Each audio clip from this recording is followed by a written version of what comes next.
नमस्कार, मैं हूं अंकुर और आप देख रहे हैं सत्यहिंदी.com। आइए एक नजर डाल लेते हैं अब तक की सुर्खियों पर।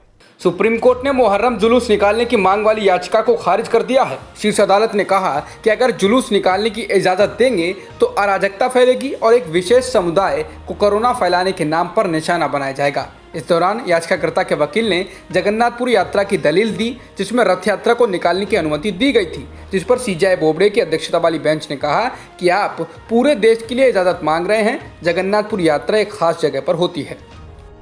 जीएसटी काउंसिल की 41वीं बैठक 27 अगस्त यानी आज हुई है। इस दौरान वित्त मंत्री ने बताया कि 5 घंटे तक चली बैठक में राज्यों को 2 विकल्प दिए गए हैं। पहला विकल्प ये है कि राज्यों को रिजर्व बैंक से 97,000 करोड़ का स्पेशल कर्ज मिलेगा, जिस पर इंटरेस्ट रेट यानी ब्याज काफी कम लगेगा। दूसरा विकल्प ये है कि पूरा 2.35 लाख करोड़ रुपए का गैप राज्यों द्वारा रिजर्व बैंक की मदद से वहन किया जाएगा। बता दें, कोरोना के कारण राज्यों की आर्थिक स्थिति काफ़ी खराब हो गई है। उनके राजस्व में पैसे नहीं बचे हैं और जीएसटी नियंत्रित करने वाले कानून के हिसाब से जीएसटी लागू होने के अगले 5 सालों तक अगर राज्यों के राजस्व में घाटा होता है तो केंद्र उसकी भरपाई करेगा। क्योंकि जीएसटी 1 जुलाई 2017 में लागू हुआ था, तो अब राज्य केंद्र से मुआवजे की मांग कर रहे हैं। सुदर्शन न्यूज के संपादक सुरेश चौहान के खिलाफ तहसीन पूनावाला ने पुलिस स्टेशन में शिकायत दर्ज कराई है। इसके अलावा वर्तमान और पूर्व नौकरशाहों ने भी उनके खिलाफ कार्रवाई की मांग की है। दरअसल सुदर्शन न्यूज के संपादक सुरेश चौहान के अपने आने वाले शो के प्रोमो में आईएएस, आईपीएस जैसी सेवाओं में मुसलमानों की बढ़ती संख्या पर चिंता जता रहे हैं। वो इसको नौकरशाही जिहाद बताते हुए कहते हैं कि सोचिए, अगर आपके जिले का जिलाधिकारी जामिया का जिहादी हो, मंत्रालय में सचिव हो तो क्या होगा, जिसकी आईपीएस एसोसिएशन समेत बाकी संस्थाओं ने भी कड़ी निंदा की है और कार्रवाई की मांग की है।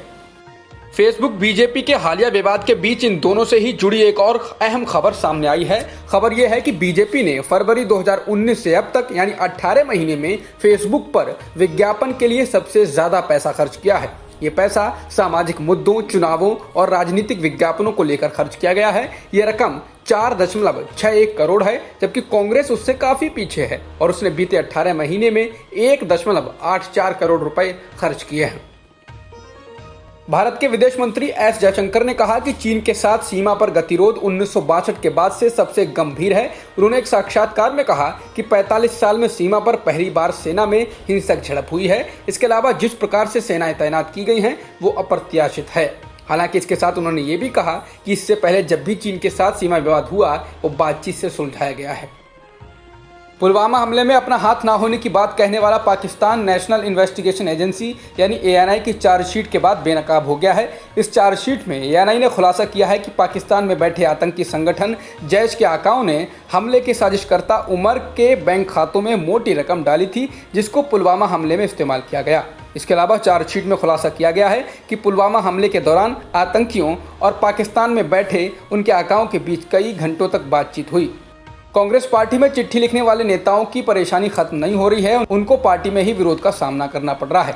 चिट्ठी लिखने वालों में से एक जितिन प्रसाद को अब यूपी कांग्रेस में विरोध का सामना करना पड़ा है। उनके खिलाफ लखीमपुर खीरी जिला कांग्रेस कमेटी की बैठक में अनुशासनात्मक कार्रवाई की मांग करते हुए प्रस्ताव राष्ट्रीय अध्यक्ष सोनिया गांधी को भेज दिया गया है।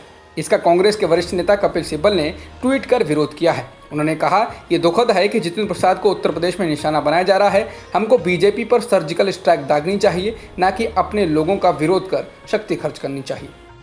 अभिनेता सुशांत सिंह राजपूत की मौत के मामले में सुशांत के पिता ने एक बार फिर रिया चक्रवर्ती पर बड़ा आरोप लगाया है। इस बार उन्होंने साफ साफ कहा है कि रिया ने उनके बेटे सुशांत को लंबे समय तक जहर दिया था और उसकी हत्या कर दी। इसके लिए रिया और रिया के सहयोगियों को अब बिना देरी किए गिरफ्तार किया जाना चाहिए। न्यूजीलैंड की एक अदालत ने क्राइस्टचर्च की 2 मस्जिदों में गोलीबारी करने के दोषी ब्रेंटन टेरेंट को बिना पैरोल के आजीवन कारावास की सजा सुनाई है। न्यूजीलैंड के इतिहास में पहली बार किसी दोषी को यह सजा दी गई है। बिना पैरोल की सजा का मतलब है कि दोषी को सजा की कुछ अवधि बिताने के बाद जेल से बाहर निकलने का मौका नहीं मिलेगा। बता दें, 29 साल के ऑस्ट्रेलियाई ब्रेंटन टेरेंट ने 51 लोगों की हत्या, अन्य 40 की हत्या की कोशिश और आतंकवाद के एक आरोप को स्वीकार किया था। जज ने कहा कि ब्रेंटन ने जो किया वह अमानवीय और निर्दयता भरा था। भारत में कुल संक्रमितों का आंकड़ा 33,15,000 के पार हो गया है और मृतकों की संख्या 60,000 के पार हो चुकी है। फिलहाल एक्टिव मामले 7,29,000 के पार हो चुके हैं। उत्तर प्रदेश की योगी आदित्यनाथ सरकार में कैबिनेट मंत्री और सरकार के प्रवक्ता सिद्धार्थनाथ सिंह ने ट्विटर पर बताया कि वो कोरोना संक्रमित हो चुके हैं, जिसके बाद उन्होंने स्वयं को घर में आइसोलेट कर लिया है। सिद्धार्थनाथ सिंह बीजेपी के वरिष्ठ नेता हैं। जॉन्स हॉपकिंस यूनिवर्सिटी के मुताबिक दुनिया में कोरोना संक्रमितों का आंकड़ा 2,42,00,000 से अधिक हो गया है और मृतकों की संख्या भी 8,86,000 के पार हो चुकी है। फिलहाल 1,68,00,000 से अधिक लोग ठीक भी हो चुके हैं। जॉन्स हॉपकिंस यूनिवर्सिटी के मुताबिक अमेरिका में कोरोना संक्रमितों की संख्या 58,23,000 के पार हो गई है और मृतकों की संख्या 1,79,000 से ज़्यादा हो गई है। वहीं ब्राज़ील में भी संक्रमितों का आंकड़ा 37,17,000 के पार हो गया है और कोरोना से मरने वालों की संख्या भी 1,17,000 से ज़्यादा हो चुकी है। अब तक की खबरों में इतना ही। बाकी खबरों के लिए बने रहिए सत्य हिंदी.com के साथ।